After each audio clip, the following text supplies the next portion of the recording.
Merci Philippe, merci à ceux qui ont organisé ce colloque du futur, et on m'a demandé de parler du passé.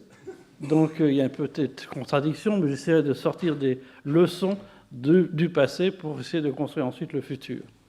Donc je ferai tout d'abord un historique, puis ensuite une analyse de cette histoire pour en tirer quelques leçons. Alors je crois que c'est là que ça se passe.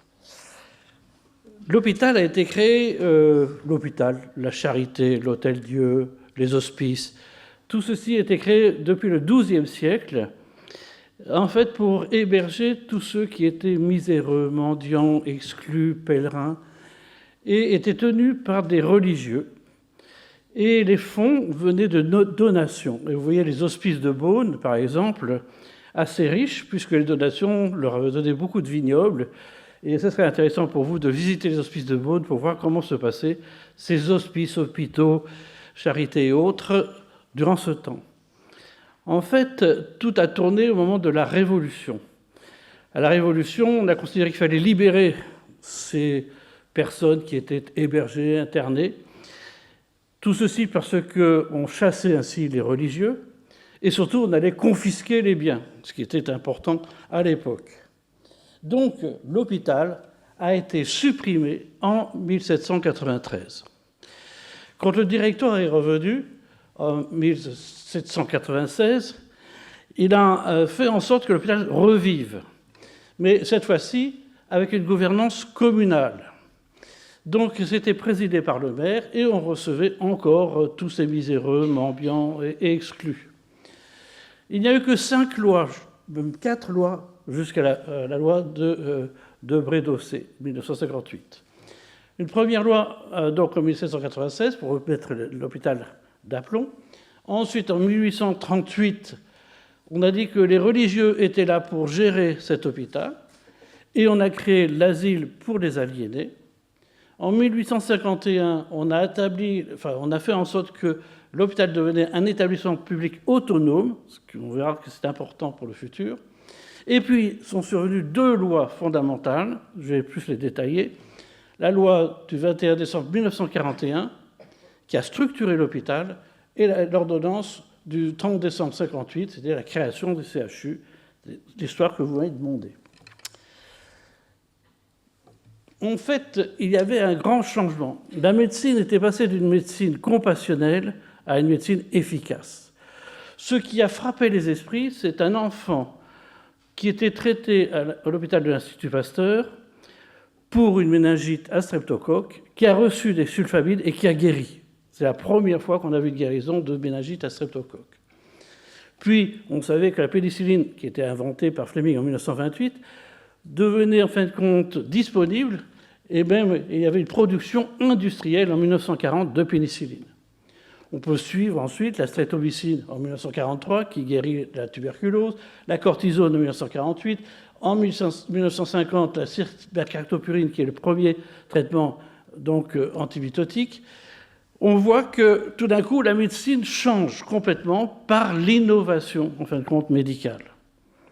Et c'est ainsi qu'on a, en 1941, Serge Huard a émis cette loi qu'on appelait charte hospitalière. En fait, elle était déjà présente en 1939, mais juste avant la guerre, on n'a pas pu donc promulguer la loi. Cette loi de 1941 construit l'hôpital, change totalement la structure de l'hôpital. On n'est plus là pour héberger, on n'est plus là pour s'occuper des miséreux. En fait, on crée un hôpital avec une commission d'administration qui est présidée par le maire de la commune. Il y a un directeur qui exécute donc toutes les décisions de la commission d'administration, mais surtout, il est ouvert à toute la population. Autrefois, il n'y avait que les miséreux. Les gens plus riches, plus aisés, étaient suivis à domicile. Il est structuré par des services. Les médecins sont rémunérés, auparavant ils étaient tous bénévoles, Et la ressource de l'hôpital se fait par le prix de journée. L'assurance maladie a été ensuite créée en 1945 et l'Institut national d'hygiène a été créé en même temps. L'Institut national d'hygiène servira ensuite de prémisse ou de précurseur de l'INSERM, c'est-à-dire l'Institut de recherche en santé. Donc on voit que, passé d'un hôpital qui s'occupait des miséreux, on a un hôpital qui est structuré grâce et par et à cause donc de l'avancée médicale. En fait, ensuite, excusez-moi pour les diapositives, elles ne sont pas bien formatées par rapport à mon propre ordinateur. Donc, il y a ensuite, en 1958, la loi Debré-Dossé, cette loi nouvelle qui, grâce à toutes ces innovations, toutes ces avancées médicales, a fait en sorte qu'on crée des centres hospitaliers et universitaires afin de pouvoir mettre ensemble le soin, la recherche et l'enseignement, comme l'a dit Philippe auparavant. Donc il y a une hiérarchie des hôpitaux, les CHU, les centres hospitaliers universitaires, et les hôpitaux de proximité. Il y a une triple fonction de soins, d'enseignement et de recherche, et les médecins devaient être présents ou sont présents à temps plein, ce qui a créé une vive réaction du corps médical, vous pouvez vous en douter. Et ce n'est qu'en fait, compte 6 ans plus tard, qu'a été créé l'INSERM. L'INSERM, c'est l'Institut national de recherche en médical. Et il y avait 27 unités en 1964 qui étaient dans les hôpitaux et dirigées par des chefs de service hospitaliers pour relier vraiment la recherche à l'hôpital. Et par contre, quand on regarde, il y avait 5 lois, vous avez vu tout à l'heure, de 1796 à 1958. Par contre, depuis 1958 à maintenant, il y a 17 lois. 17 lois et ordonnances, et je pourrais même dire 41 ministres de la Santé. En fait, je vais vous les citer parce que vous allez voir cette avancée progressive. Entre 70 et 91, on a fait des plans hospitaliers, très hospitalo-centristes, modulés 17 fois. Entre 91, 99, 2006, on s'est occupé du schéma régional d'organisation sanitaire, 1, 2 et 3. En 96, on crée les agences régionales d'hospitalisation. En 2002, on s'occupe du droit des malades et on institue les 35 heures hebdomadaires de travail qui, en fait, ont perturbé beaucoup l'hôpital. En 2009, on admet que c'est maintenant un vrai service public, on donne les pouvoirs aux directeurs, on crée les agences régionales de santé, on s'occupe du statut des hôpitaux. En 2011, le schéma régional d'organisation des soins. En 2016, le groupement hospitalier des territoires. En 2018, le groupement régional de santé. En 2020, redonner confiance, on verra pourquoi. En 2022, le Ségur de la santé, où on rebase complètement, en fin de compte, l'hôpital, qui était un peu essoufflé. Et donc, on lui donne 7,6 milliards annuels et 19 milliards d'investissements. Donc, vous voyez qu'il y a 17 lois en peu de temps, de 70 à aujourd'hui. En fait, ces 17 lois et ordonnances de réforme hospitalière, en fait, sous cette Ve République, n'a pas été, en fait, due à une influence politique. N'a pas été non plus, en fait, par des originalités ou des changements structurels importants. C'était toujours la même chose, moderniser, coopérer, s'occuper des territoires. L'hôpital est devenu progressivement, en fin de compte, une entreprise. Et on parle progressivement de parts de marché, d'activités, de dépenses. L'État contrôle de plus en plus l'hôpital, avec des agences régionales d'hospitalisation, des agences régionales de santé, mais on laisse une certaine autonomie à l'hôpital. Et quand on regarde d'habitude dans toute autre structure, c'est le financeur qui dirige. Là, le financeur, c'est l'assurance maladie. Le financeur n'a aucun regard sur l'hôpital. Aucun. Il prend 50% de ce qu'il reçoit dans l'assurance maladie et le transfère au ministère, à la Direction générale de l'hospitalisation et de l'organisation des soins, qui ensuite reverse aux ARS, qui ensuite reverse aux hôpitaux. Donc, le financeur lui-même, l'assurance maladie, n'a aucun regard sur ce sujet. En fait, on se dit, il y a 17 lois, il y a donc un certain tâtonnement, notamment, on le verra, dans la gouvernance, dans les financements des structures. Mais on se demande pourquoi y a-t-il ces différents changements progressifs? Pourquoi a-t-on eu, sous la Ve République, 41 ministres et 17 lois? La première question, c'est de se dire, c'est parce qu'on a su s'adapter à l'environnement qui a dû changer. On a dû avoir un besoin d'adaptation, parce que faire 17 lois, il faut vraiment le vouloir. En fait, quand on regarde, il y a eu 2 événements importants qui ont été un événement aigu, qui était le Bataclan, le terrorisme, et un événement beaucoup plus à long terme qui était le Covid. Eh bien, il n'y a pas eu de loi pour ça. On s'est adapté rapidement, efficacement, mais sans aucune loi nouvelle. Donc, ce n'est pas réellement une adaptation à un événement extérieur. Donc, on peut se poser en fin de compte, est-ce que l'hôpital a su s'adapter? Oui, l'hôpital a su s'adapter. Puisqu'on est passé du miséreux au malade, puisqu'on est passé de l'hébergement de soins, en fin de compte, à des soins de malades et à la santé publique, puisqu'on est passé de séjours longs à séjours moyens, séjours aigus, hospitalisation à domicile, et même d'autres traitements qui sont un peu plus séparés. Une séparation des personnes âgées, notamment les personnes se sont mises en EHPAD. On a mis un peu de côté aussi la psychiatrie dans certains centres. On a fait une hiérarchie territoriale des CHU par rapport aux hôpitaux généraux, aux hôpitaux de proximité. Donc on est devenu plus professionnel, on est devenu plus spécialisé, avec un plateau technique performant, tout en gardant une permanence de soins avec les urgences. Et on voit qu'on a eu une baisse de lits importante, donc une adaptation progressive, de 23% entre 2000 et 2020. Et on a eu un virage ambulatoire, c'est-à-dire qu'on a fait de plus en plus de médecine ambulatoire, de chirurgie ambulatoire, mais pas aussi vite qu'ailleurs que nos voisins. Moi, quand j'étais en 2010 à la Haute Autorité de Santé, on était en France avec 20% simplement de chirurgie ambulatoire, alors que la Grande-Bretagne était à 80% de chirurgie ambulatoire parmi toutes les chirurgies. Donc on a pris du temps, toujours on a pris du temps pour installer les scanners, pour installer les IRM, pour installer le cyclotron. On a toujours pris beaucoup plus de temps que nos voisins. Et quand on regarde la courbe, là, en haut, c'est la courbe de ce qui est en fait ambulatoire, par rapport à la courbe de ce qui est hospitalisation complète, en bas, on s'aperçoit qu'il n'y a pas de dent de scie. Il y a une seule dent de scie, on la voit, elle est grande, c'est le Covid. Et durant le Covid, on a baissé l'activité, très nettement, à la fois ambulatoire et à la fois d'hospitalisation complète. Mais on ne voit pas les lois, 17 lois, on ne voit pas, en fin de compte, ce qu'a pu transformer, en fin de compte, ces lois et ce qui a pu être transformé. Donc aussi, on continue, on peut se poser des questions. Ces multiples lois, en fin de compte, ne semblent pas tellement dues à une adaptation, parce qu'elle s'est faite progressivement, mais est-ce que ce n'est pas le reflet d'une instabilité? Instabilité de la gouvernance, instabilité des finances, instabilité des structures. Et à chaque fois, on voit qu'il y a une vision administrative et une vision médicale. Gouvernance administrative ou gouvernance médicale. Gestion, en fait, avec une vision administrative comptable ou médicale. Et pareil pour les organisations. Et donc, je vais les prendre l'une après l'autre, à la fois la gouvernance, les finances et les structures. Quand on regarde l'instabilité de gouvernance, donc, il y avait toujours un système administratif qui s'est appelé d'abord commission administrative, puis conseil d'administration, et maintenant ça s'appelle conseil de surveillance.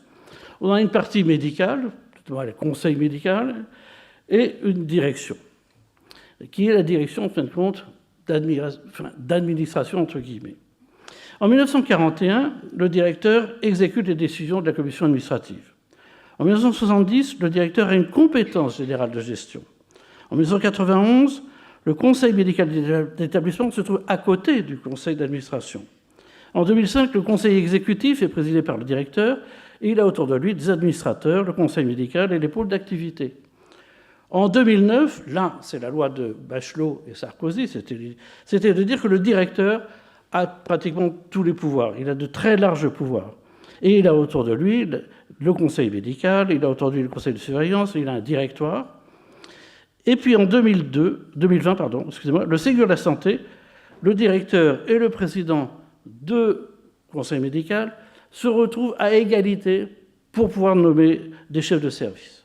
Donc on voit qu'il y a là un va-et-vient un peu entre ces deux instances principales qui sont conseil médical et direction.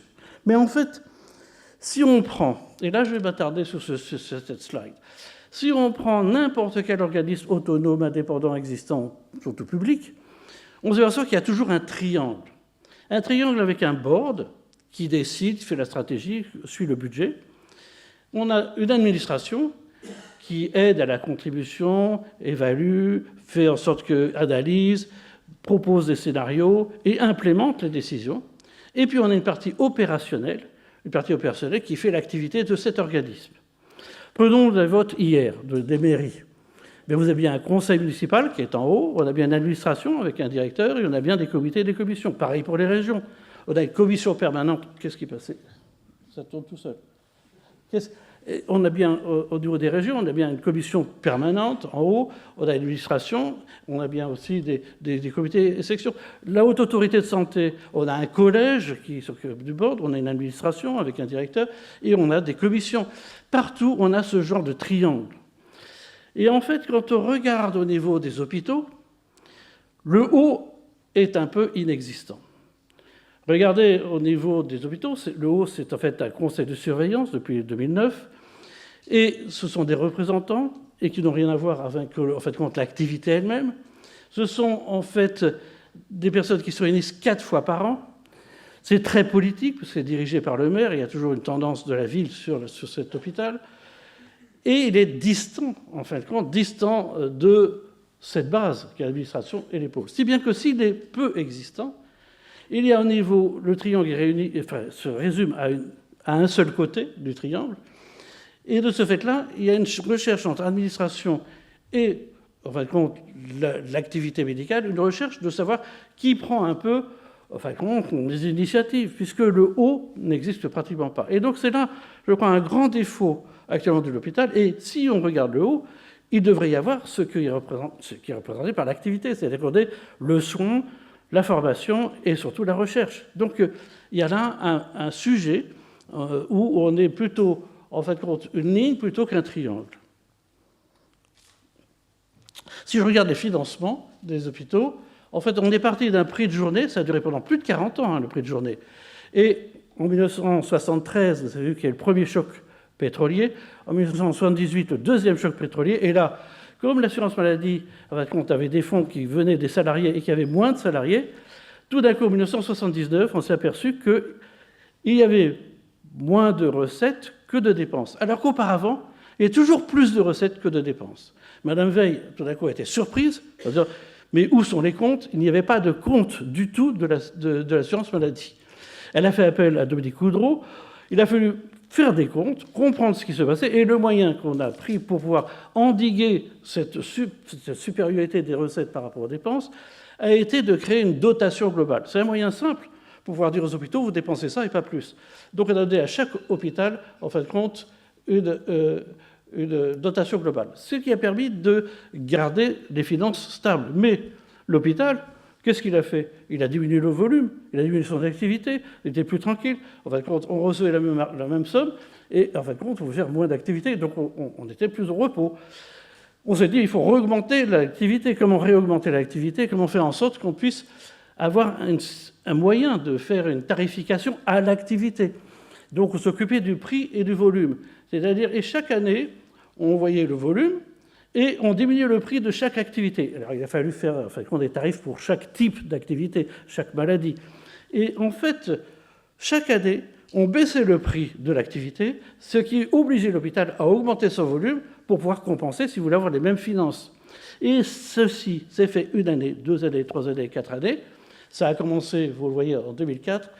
Et en 2018, tous les hôpitaux étaient épuisés, déprimés, et surtout en déficit. En effet, on ne pouvait pas toujours demander une augmentation de volume, une augmentation d'activité, une augmentation d'activité permanente. Il y avait une limite à ce propos. Si bien que, en fait, on a cherché à pouvoir compenser ceci. Ça a été compensé entre 2018 et 2022, mais il y a eu une baisse d'activité due au Covid. Mais ça, c'était bénéfique. On a vu tout à l'heure la dent de scie. Et donc, après le Covid, on s'est aperçu que, d'une part, les hôpitaux ne pouvaient plus suivre. On a donné aux hôpitaux généraux une garantie de dotation, ça c'est bien. Et pour les CHU, on a fait le Ségur de la santé, où on a fait un rebasage. Et les ressources, alors là, c'est un peu de tarification à l'activité, un peu de forfait, un peu sur la population, un peu d'épisodes, un peu de machin, un peu de trucs, un peu... Et donc, on ne sait plus, pour les acteurs de la santé, ceux qui travaillent, on ne sait plus où est la boussole, où est le phare. C'est-à-dire qu'on a un peu de ci, un peu de sel, un peu de poivre, un peu de machin, et on est un peu perdu aujourd'hui. Voilà, c'est pour les finances. Je continue pour les structures. C'était les 3 points qui étaient, en fin de compte, montraient une certaine instabilité. On est parti des services, 1941. On a gardé ces services pendant longtemps. Et puis sont arrivées les unités fonctionnelles.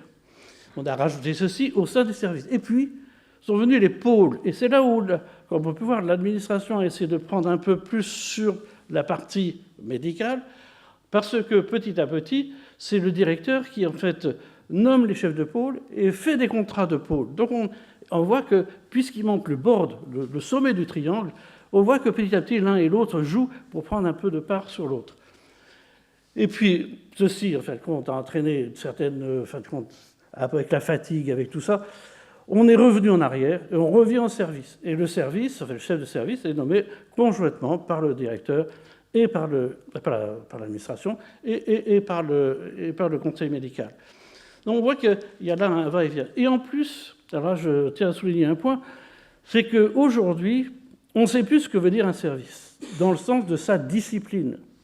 On a des services de cardiologie, de néphrologie, de gastroentérologie, ça d'accord, mais on a aussi des services de cause de maladie, les services d'infectiologie, les services de génétique, les services d'immunopathologie, les services de cancérologie. Quand on a un cancer du poumon, est-ce qu'on va plutôt dans un service de pneumologie ou un service de cancérologie, etc. Donc on peut se poser la question. Et en plus, on a des services maintenant de technicité, c'est-à-dire la transplantation, la radiologie interventionnelle, qui se surajoutent. Et donc on a des doublons, on a des concurrences, même au niveau disciplinaire, il y a une réflexion à mener, je pense, aujourd'hui. Donc on est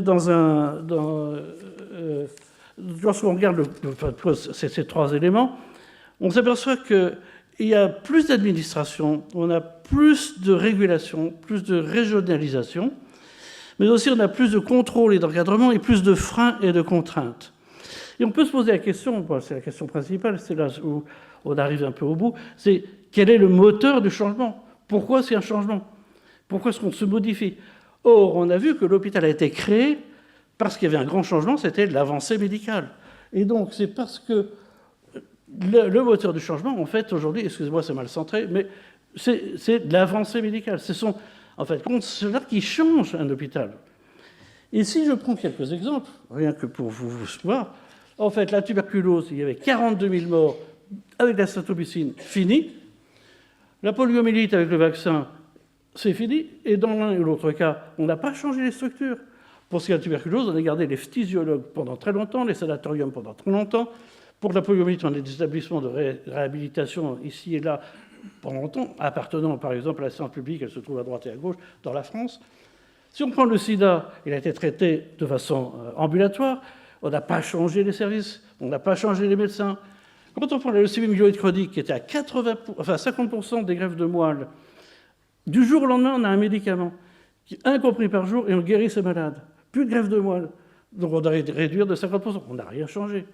Quand on regarde l'hépatite C, 400 000 personnes traitées pour l'hépatite C dans les hôpitaux de France, eh bien, un médicament, du jour au lendemain, Sovaldi, en fait, on n'a pas changé les services d'hépatologie, on n'a pas changé la transplantation hépatique, pour l'occasion.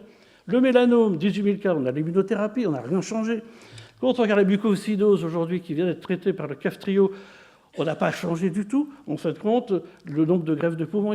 Donc il y a là un sujet, c'est-à-dire que l'avancée technologique, l'avancée médicale devrait être restructurante, totalement, comme on l'a fait tout à fait au début, dans la loi Debré, et ça ne restructure pas grand-chose. Donc on peut se poser des questions. On est passé de l'esprit, en fait, de découverte, d'esprit d'application pour essayer de traiter un peu plus les patients, en fin de compte, à un autre esprit qui est celui d'hospitalocentrisme, de comptabilité, et qui n'a rien à voir avec la guérison des patients. Donc, il faut essayer de comprendre que l'innovation, c'est la force structurante de l'hôpital. Inciter, prévoir, s'adapter, de ne pas subir les changements, mais être acteur de la recherche, avoir les bénéfices des innovations dans l'hôpital. On ne s'en sert pas. Et instaurer une ambiance créatrice dans l'hôpital, inciter l'innovation. Et pour ça, il faut avoir plus de prospectives reliées à l'innovation, mais qui connaît, en fin de compte, la prochaine innovation et ne pas être surpris par le fait qu'elle arrive, comme Solvay dit, comme ça. Mais qui connaît ça? Ce sont les chercheurs, à la fois les chercheurs fondamentaux et les chercheurs cliniciens. Il n'y a pas de relation vraiment entre l'un et l'autre. Et on peut se poser la question, est-ce qu'on n'a pas perdu l'esprit de la loi de 1958? On n'a plus, en fin de compte, d'innovation intégrée au sein de l'hôpital. On a certes instauré les CHU, ça c'était la loi Debré, mais ensuite, on a fait en sorte que la recherche soit séparée, soit par l'université, soit par l'INSERM, mais en fin de compte, on la voit un peu à côté. Si bien que l'hôpital a essayé de reprendre des petits morceaux, et les petits morceaux par des projets, le PHRC, par la direction de recherche clinique, les DRC, les CIC, qui sont des centres d'investigation clinique, les URC, les tiers-lieux, les Carnot, les machins, on en rajoute, pour essayer de rattraper par rustine, en fin de compte, ce qui nous a manqué. Alors, il y a eu tout d'un coup, en fin de compte, c'était les 6 CHU en 2000, il y a eu 6 CHU qui ont été créés, c'était du temps de Sarkozy. C'était 6 instituts hospitalo universitaires qui mettaient de la recherche au sein de l'hôpital. Puis il y en a eu encore 12 en 2022. Mais ces IHU, ces instituts hospitalo universitaires, sont certes dans l'hôpital, mais à côté de l'hôpital. C'est-à-dire qu'ils sont localisés dans l'hôpital, mais les directions sont différentes, les stratégies sont différentes et les points de vue sont différents. Donc, on est passé à côté de cette restructuration par la force technologique. Je vais prendre un exemple sur l'expérience chinoise. Dans l'hôpital Beijing en Chine, il y avait, après la révolution culturelle, ils ont repris un hôpital tel que nous connaissons. Aujourd'hui, c'est un hôpital donc général comme on fait. Et puis ensuite de quoi, ils se sont dit, non, il faut séparer l'infectieux, c'est dangereux. Ils ont mis un bâtiment nouveau d'infectieux. Ensuite, ils ont dit, la biologie, il faut créer un bâtiment, la biologie qui soit à la fois pour les patients et à la fois de recherche. Ils ont créé 10 étages. Au rez-de-chaussée, c'est plutôt pour les patients. Au dernier étage, c'est la recherche fondamentale en biologie. Mais tout ça, ça se relie dans le même hôpital. Mais ensuite, ils ont dit, non, virage ambulatoire. Virage ambulatoire, on a créé un bâtiment de 13 étages, avec un étage cardio, un étage pneumo, etc. 5000 personnes viennent le matin, 5000 personnes sortent le soir. Il y a 26 ascenseurs, 3 escalators. Puis ils ont dit, non, en fin de compte, le futur, c'est la recherche. Et donc, ils ont construit depuis maintenant 7-8 ans un bâtiment de 400 lits de recherche clinique. 400 lits de recherche clinique. Et c'est ce bâtiment qui irrigue tout l'hôpital, qui donne en fait compte la force de l'hôpital. Donc vous voyez que tous les 10 ans, ils ont changé, même tous les 8 ans, ils ont changé complètement de structure. L'avancée médicale a fait que c'était le moteur de l'hôpital. Et nous, on n'a pas tellement ce genre de choses, ce genre de réaction. En fait, quel est le résultat recherché? L'objectif, il y a un objectif qui est intrinsèque, qui est celui de guérir, on est bien d'accord, et de prendre soin. Et puis il y a un objectif qui est devenu extrinsèque, qui est faire du volume au moindre prix. Et ça, on est passé, en fin de compte, à côté de nos fondamentaux. Nos fondamentaux, c'est bien améliorer la santé du citoyen en lui apportant de l'innovation. Des maladies incurables, on en fait des maladies chroniques. De ce qui se fait à l'hôpital, on essaie de le passer ensuite dans la ville et au domicile. Donc le but, c'est le résultat clinique pour le malade. Et pour aller de l'avant, Cédric Villani, qui fait partie de l'Académie des sciences, dit fortement qu'il faut toujours une commensurabilité. Vous ne pouvez pas peser un sac de pommes de terre avec des mètres. Vous ne pouvez pas mesurer une fenêtre avec des kilos. Il faut que ce soit la même mesure entre le moyen et l'objectif, le moyen et l'intention. En fait, on a une vision médicale, une intention médicale, qui est donc l'innovation pour pouvoir guérir plus de patients. Puis on a une vision comptable qui est celle de voir un prix-volume pour obtenir un équilibre financier. On joue sur le prix, on joue sur le volume. Mais on marche en crabe si jamais on se sert d'un moyen pour faire l'objectif de l'autre. Et on peut difficilement guérir avec du prix-volume. Et ça, c'est un vrai sujet parce qu'on est basé sur le prix-volume et on cherche à guérir les patients. Et donc, on a peut-être un nouveau moyen de pouvoir corréler le fait qu'on veut guérir les patients, les mieux soigner, avec ce système qui s'appelle alors les mesures de résultats cliniques et les mesures ressenties par le patient. En fin de compte, le résultat, les mesures de résultats rapportés par le patient.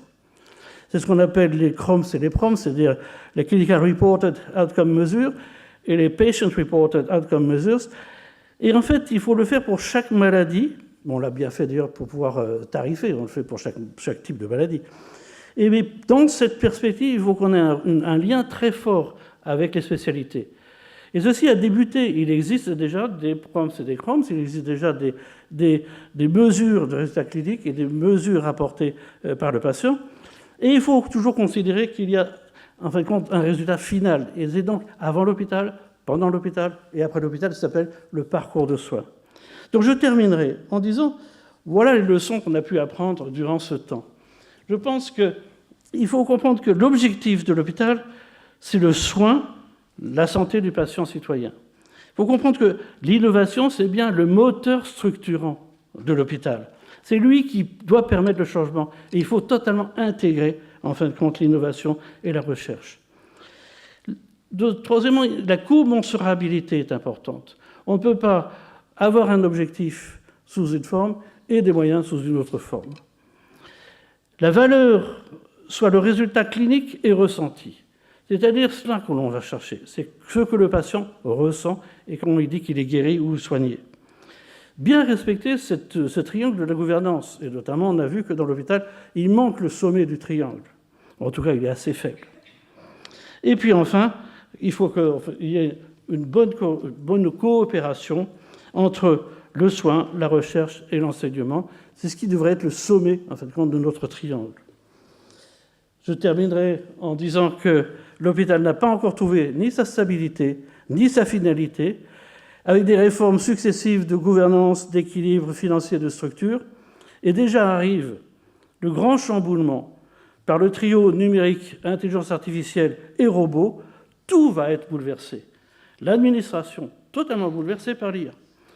L'imagerie, je n'en parle pas. La biologie, la pharmacie, les spécialités médicales, les relations ville-hôpital-domicile. Tout va être chamboulé. En fait, quel sera l'hôpital du futur? Je pense que Nicolas Revel va nous le dire.